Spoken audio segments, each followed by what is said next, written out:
विद्यार्थियों, अभी तक मेरे द्वारा प्रशासनिक विधि पर 16 वीडियो लेक्चर कंप्लीट कर दिए गए हैं। आज मेरे द्वारा 17वां वीडियो लेक्चर अपलोड किया जाना है, जिसका कंसेप्ट है what do you understand by mandamus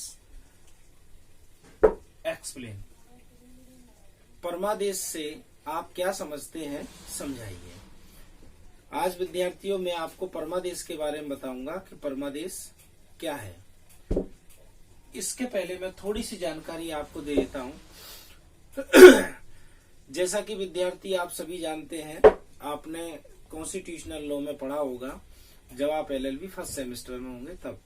उस समय आपने भारतीय संविधान में ये पढ़ा होगा कि भारतीय संविधान द्वारा कुछ मूलभूत अधिकार भारत के नागरिकों को और गैर नागरिकों को दिए गए हैं।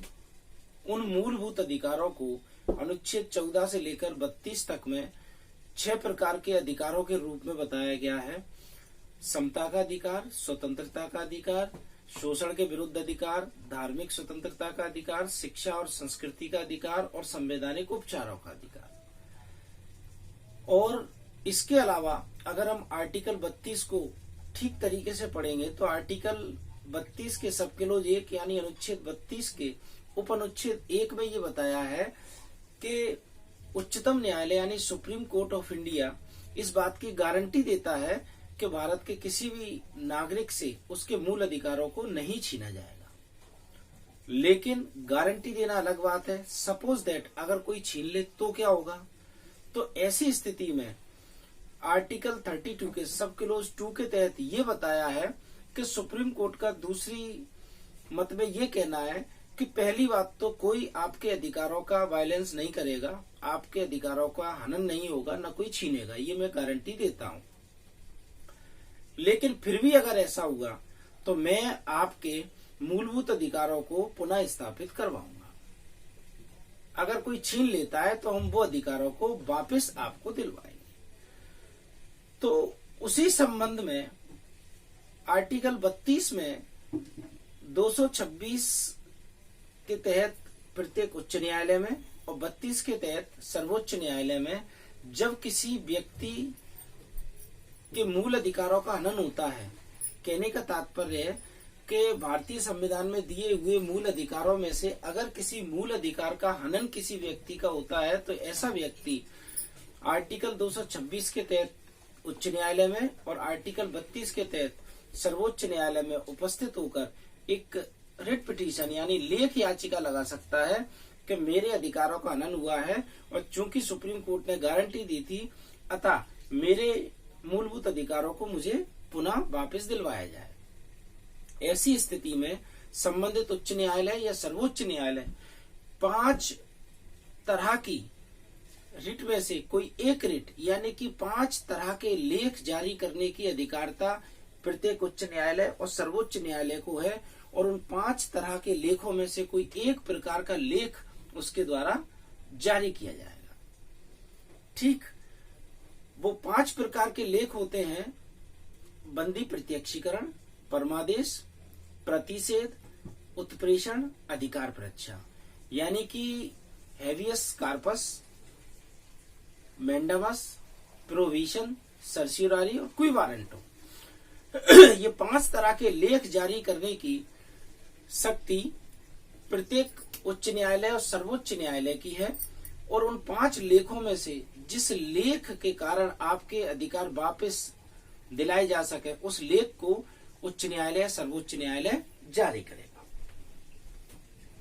ठीक, उन्हीं 5 लेखों में से आज मैं यहाँ मैंडामस यानी परमादेश के बारे में आपको बताने जा रहा हूँ। नंबर फर्स्ट मीनिंग यानी अर्थ, सेकंड कंडीशन यानी शर्तें, लीगल राइट यानी विधिक अधिकार, वायलेंस ऑफ लीगल राइट विधिक अधिकार का हनन, वायलेंस बाय पब्लिक सर्वेंट लोक प्राधिकारी द्वारा हनन किया जाना, लीगल ड्यूटीज।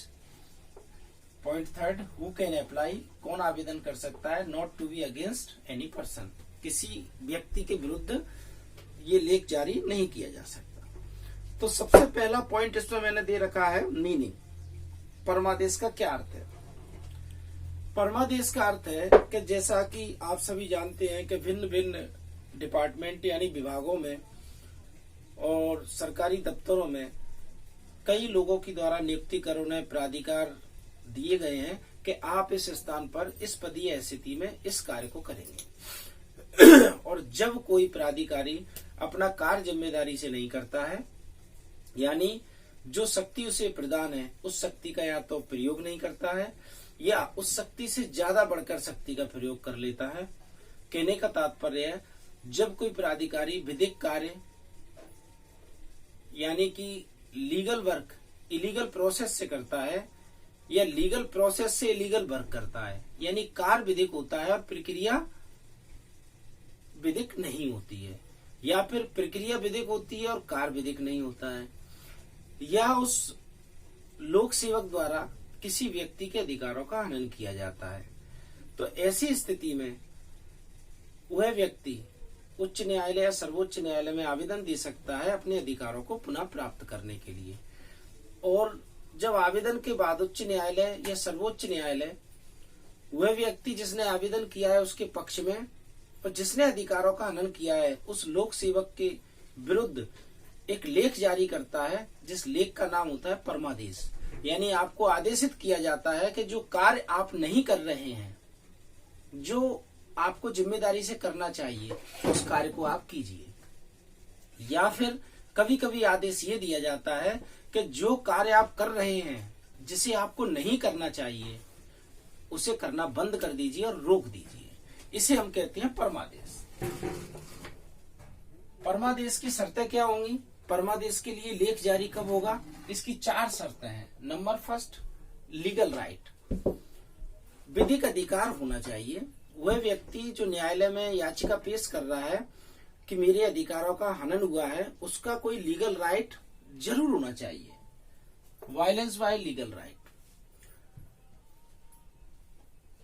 जो मैंने बताया कि इसमें विधिक अधिकार का होना अत्यंत आवश्यक है और उस विधिक अधिकार का हनन हुआ हो। Third, violence by public servant, विधिक अधिकार का अगर हनन हुआ है तो किसने किया है? ऐसा हनन उस लोक प्राधिकारी द्वारा, लोक सेवक द्वारा, सरकारी सेवक द्वारा किया जाना चाहिए जिसने अपने कर्तव्यों या दायित्वों का निर्वहन नहीं किया है और किसी व्यक्ति के अधिकारों का हनन कर लिया है।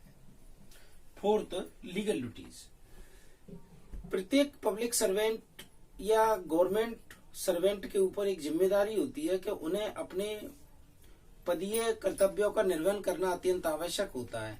अगर कोई प्राधिकारी अपनी जिम्मेदारियों का निर्वहन नहीं करता है, अपने दायित्वों का या ड्यूटीज फुलफिल नहीं करता है, तो ऐसी स्थिति में उसके द्वारा किसी व्यक्ति का अधिकारों का हनन होगा ही होगा। तो जब अधिकारों का हनन होगा तो उसके खिलाफ पिटीशन दायर जरूर होगी मैंडामस की। तो इसमें ड्यूटीज फुलफिल होना चाहिए। थर्ड, हु कैन अप्लाई, कौन आवेदन कर सकता है? परमादेश के मामले में यानी कि रिट पिटीशन, अगर आप मैंडामस से संबंधित रिट पिटीशन कोर्ट में लगा रहे हैं तो इस संबंध में वही व्यक्ति आवेदन दे सकता है जो व्यक्ति व्यतीत पक्षकार हो, अर्थात जिसके अधिकारों का हनन हुआ है वही व्यक्ति परमादेश प्राप्त करने के लिए रिट पिटीशन किसी भी हाई कोर्ट या सुप्रीम कोर्ट में दायर कर सकता है। उसके अलावा कोई अन्य व्यक्ति ऐसा आवेदन नहीं कर सकता है। Not to be against any person. अगर एक साधारण व्यक्ति के अधिकारों का हनन किसी दूसरे व्यक्ति ने कर लिया है तो ऐसी स्थिति में उसके द्वारा रिट पिटीशन का आवेदन नहीं लगाया जा सकता है या केवल उसी स्थिति में लगाया जा सकता है जबकि ऐसे अधिकारों का हनन किसी लोक प्राधिकारी या गवर्नमेंट सर्वेंट ने किया है, तभी इस मैंडामस की रिट का हम उपयोग करेंगे, अन्यथा इसका उपयोग नहीं करेंगे। विद्यार्थियों, आज का मेरा वीडियो लेक्चर यहीं समाप्त होता है और आगे भी मेरे द्वारा वीडियो लेक्चर अपलोड किए जाते रहेंगे। धन्यवाद।